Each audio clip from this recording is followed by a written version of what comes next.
I'm not actually a bushranger. I don't take up arms against the government. So Not yet, anyway. not yet.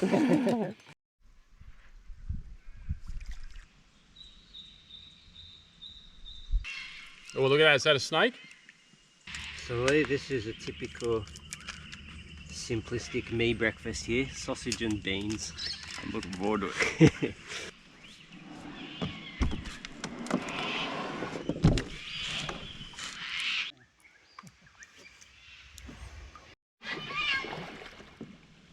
The ridgeline pulls tight and you've got the side flaps just hanging now.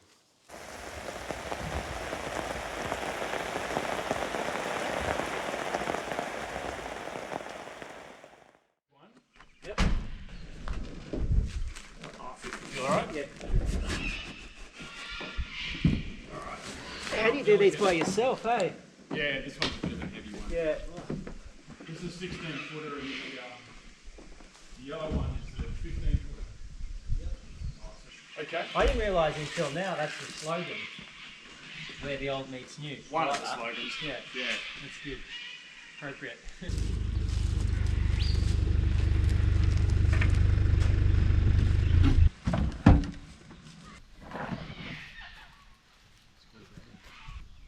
you reckon this whole area would flood, sort of floodplains, wouldn't it be? This whole area? Yeah, it would definitely flood. Yeah. Yeah, but it's not going to flood on this range. Yeah, okay. I'll get the canoes in position.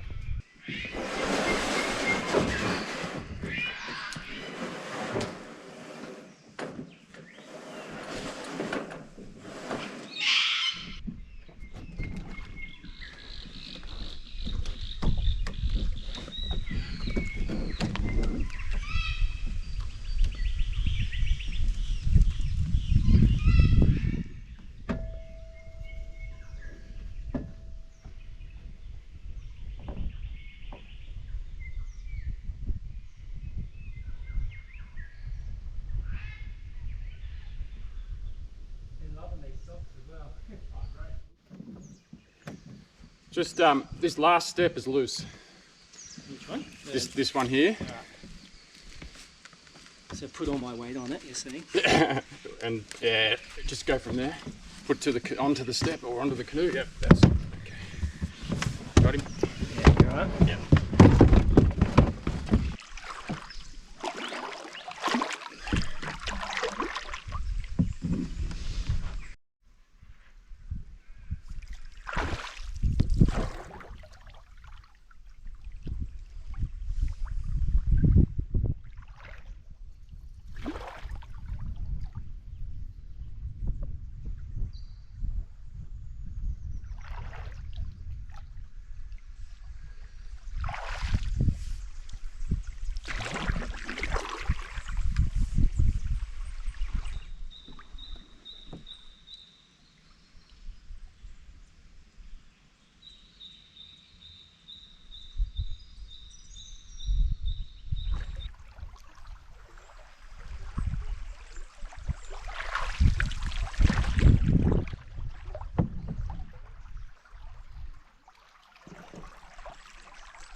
Oh, look at that. Is that a snake? Yeah, in the water. Crossing the wow. water. I think it is. Cool. Oh, there he goes.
Well, Luke, what's your surname? I forget now.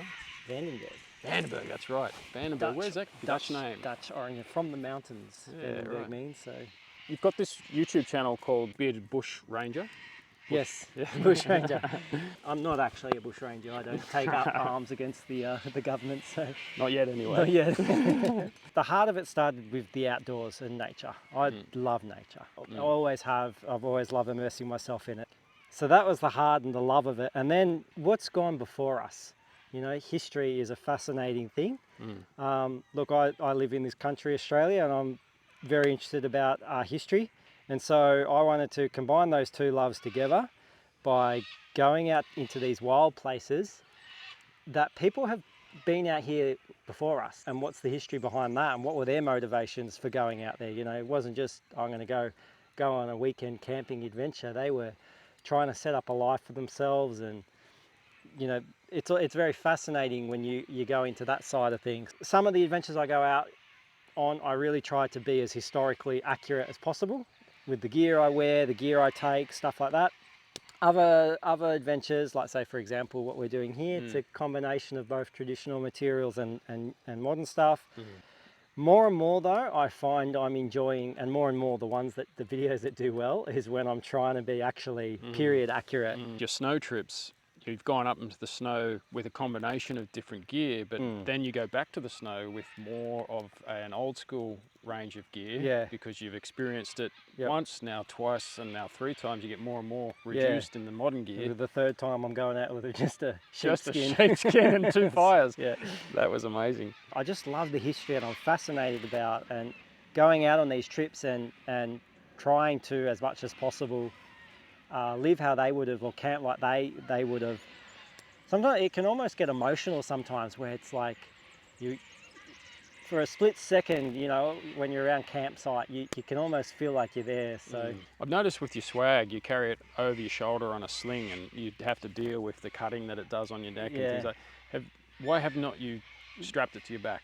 No, okay, so it was a Hessian strap, bit of Hessian that I've been using, but I recently bought from Southernland Bushcraft Leatherwork, a beautiful leather swag strap, and the way he's designed it, it's, you know, spreads the weight and stuff on your shoulder. And I tested it and I was amazed at the difference. So oh, good, good, because I can feel the pain in watching. Yeah, it's because, and that Hessian strap, it's like about that wide, but it rolls over on itself, and so it's just this little thing digging into you. Yes, and you've done some hardcore walks, man. The Viking and speculation buggery.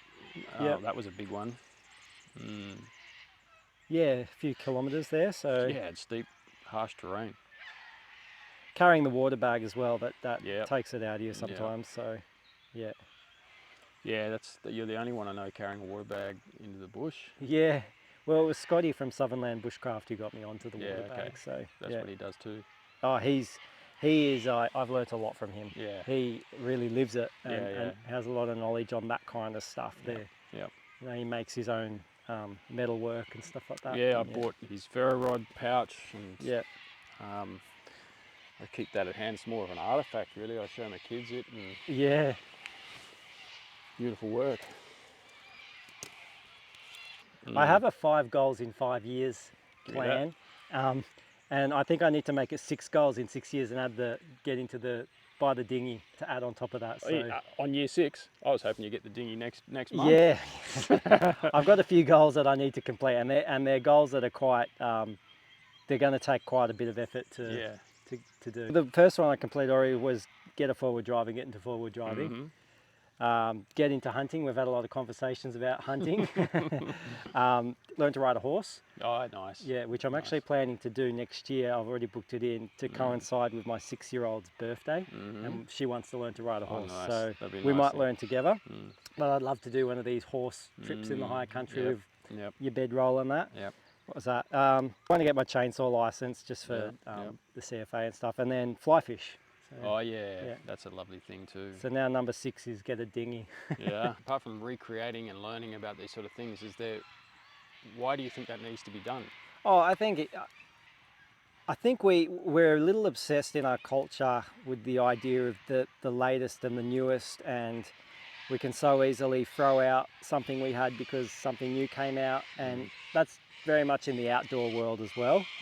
And so how can we simplify, which is going to be more beneficial in the long term for our communities and for the places we're going out to, and you know, creates less waste and all that kind of stuff. The channel is also about wanting to connect to the past as well, and teach people about the past, because we're rapidly forgetting a lot of that stuff.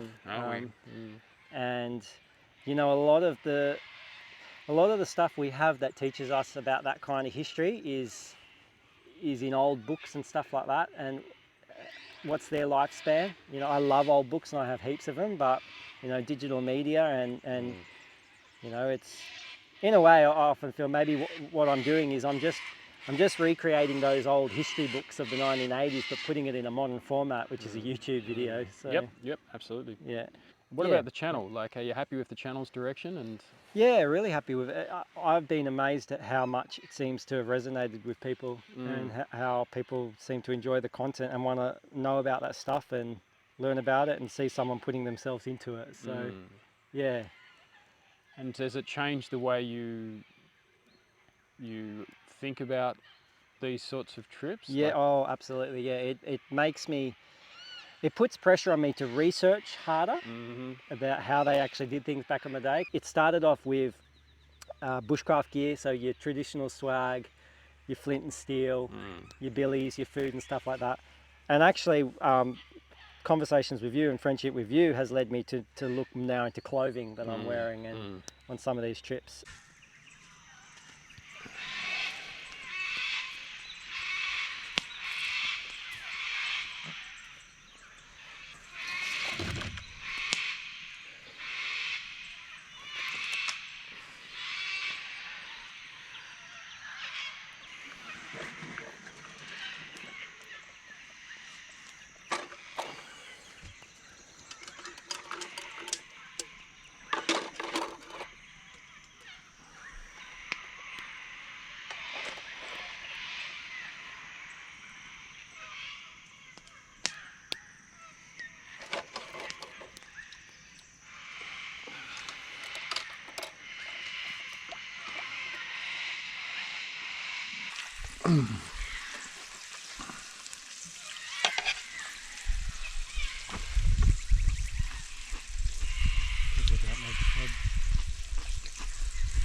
How'd you sleep? Pretty good. No, sometimes I sleep terribly in the bush. No creepy crawlies or mozzies on you? No mozzies. You were just sleeping out, weren't you? No net over you? No. I saw you in your outback video. You just had a mix. Just cappuccino mix. That's what I've got. Yeah. Which is pretty hot. So Lee, this is a typical simplistic me breakfast here, sausage and beans. I'm looking forward to it. No, I've actually enjoyed the simplicity of your meals and your videos. No fuss, very little cleaning. I've actually just kind of discovered things like bratwurst and rockwurst, and I'm loving it. Wow. Yeah, German or European type sausages. So they good. keep well, they taste good. Well, I got the Dutch heritage, so I remember as a kid eating, what was it called? Stampot, which was like mashed potato mixed with rockwurst sausage mixed through it. Yep. So, are your parents Dutch? on both sides. My grandparents on both sides migrated to Australia, I think in the 1960s or 1950s.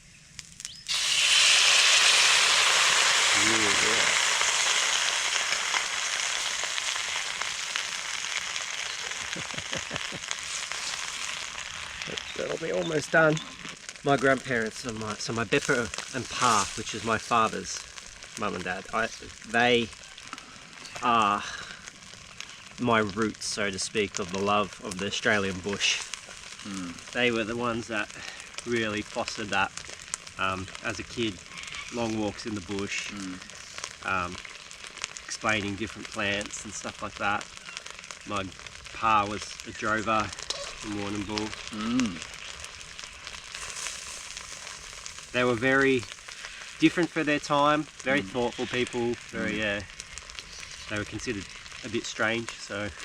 Thoughtful people are considered often strange. Yeah.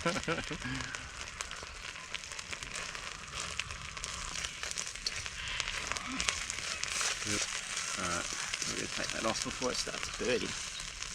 Straight down in the sand. Yeah? Yeah, I reckon. You don't mind? No. Alright, we've got a plate. I do. Oh, beautiful. Serve yourself up. Give you a shot of that. So 2 sausages each? Yep. 2 sausages each. Nice one, mate.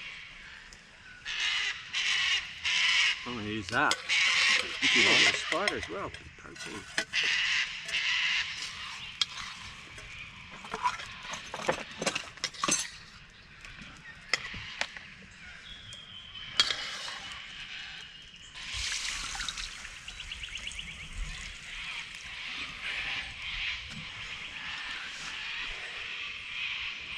Thank you, Luke. Yeah, it's not the most high quality meal, but I like it.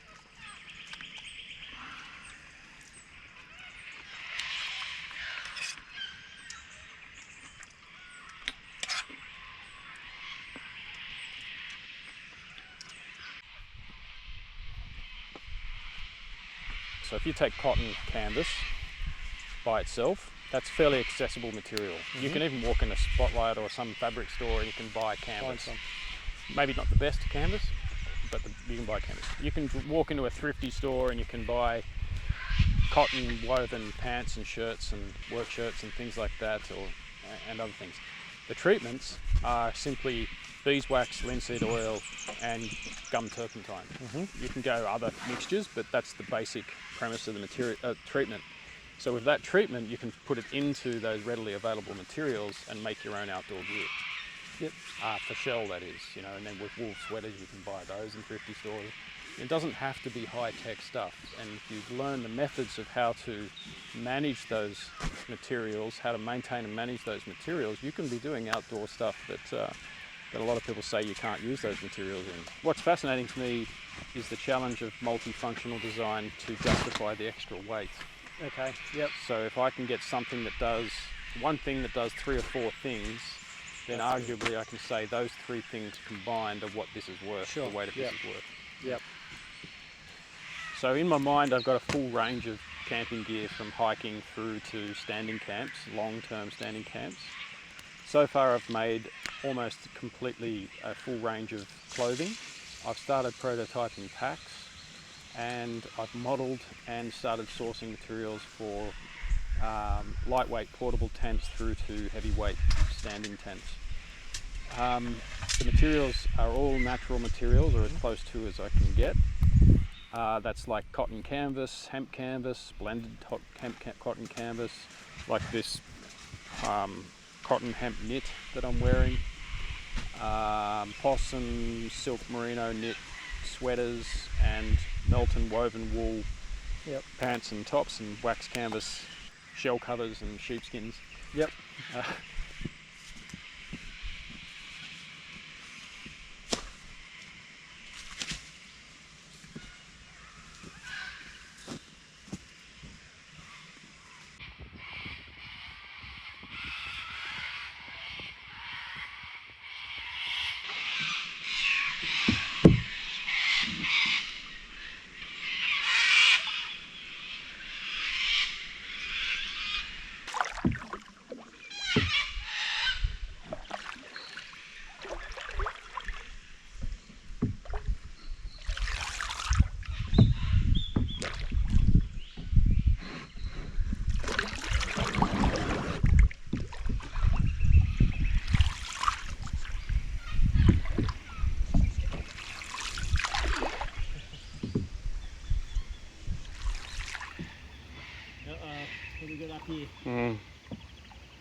Better way.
Here. We made it. What was that, 30 kilometres all up? I think so, a little bit more. It's about 15k, about the right distance, isn't it, per day? That was good. Couldn't really do much more. Wouldn't want to do much more. Just finished a canoe paddle with Luke from the Bearded Bushranger, and he seems mighty impressive, this tarp setup, this Taj Mahouch. The pitch of it is of interest. So using standing poles, these are 3-metre Murray pines with a prusik loop at the tip, with a carabiner hanging from that prusik loop that holds the loop for the ridge line, and a midway knot for this guy line. So there's this one guy line that runs to that peg, up to there, and down to that peg. The trick for this is I go 3 out and 4 across. So 3 steps, 1, 2, 3, and then 4. 1, 2, 3, 4. So that's for that size tent. Obviously a smaller tent, it'd be 3 something else by 4 something else. But 4 pegs and standing poles, and this is supported. So it's efficient use of pegs. Now at that point, when you've got those 2 pegs and the other end 2 pegs, the ridgeline pulls tight and you've got the side flaps just hanging now. Then you can just get a rope and tie it to the same peg from the corner, tie out. Because we've got wind and rain coming tonight, I've put some tie downs on the side as well with the canoe paddles to prop it. But with 4 pegs, it's probably about that long, and with metal springs, cotton rope, 8mm I think this is, and then just lay these mats down. These are nice picnic mats you can get at any Asian grocery store if you're in Australia, and that keeps you dry off the ground for a while. We're expecting some pretty big rain tonight, so let's see how we go.